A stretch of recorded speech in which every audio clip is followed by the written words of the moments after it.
सीमाओं का विस्तार वस्त्रों से नहीं होता है क्या? इसके लिए शस्त्र उठाने पड़ते हैं। शस्त्रों से सीमाओं को तो जीत सकते हैं युवराज जी, लेकिन दिलों को जीतने के लिए तो लोगों को आय के साधन उपलब्ध कराने होंगे। तो आप क्या चाहती हैं कि राजा अपने राज्य का विस्तार न करे? विस्तार से ज्यादा हमें विकास पर ध्यान देना चाहिए। अब हम घी लगाकर रोटी खाने लगे हैं महाराज। आजीविका का साधन मिलने से हमारे परिवार में शांति और खुशहाली आई है।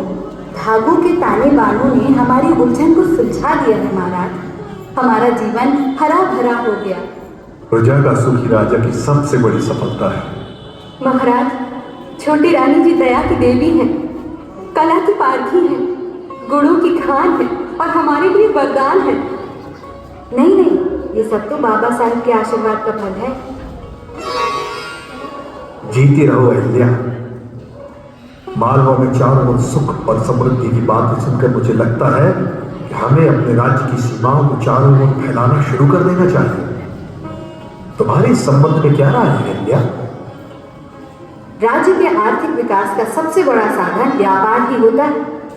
अपने हथकरघा उद्योग द्वारा निर्मित वस्त्रों की बाजार में बहुत मांग है। यदि हम उत्पादन बढ़ाते हैं तो लाखों लोगों को रोजगार मिलेगा। मालवा की कलाओं को प्रोत्साहन और इसके द्वारा सीमाओं के विस्तार में भी मदद मिलेगी बाबा साहब। सीमाओं का विस्तार वस्त्रों से नहीं होता है क्या? इसके लिए शस्त्र उठाने पड़ते हैं। शस्त्रों से सीमाओं को तो जीत सकते हैं युवराज जी, लेकिन दिलों को जीतने के लिए तो लोगों को आय के साधन उपलब्ध कराने होंगे।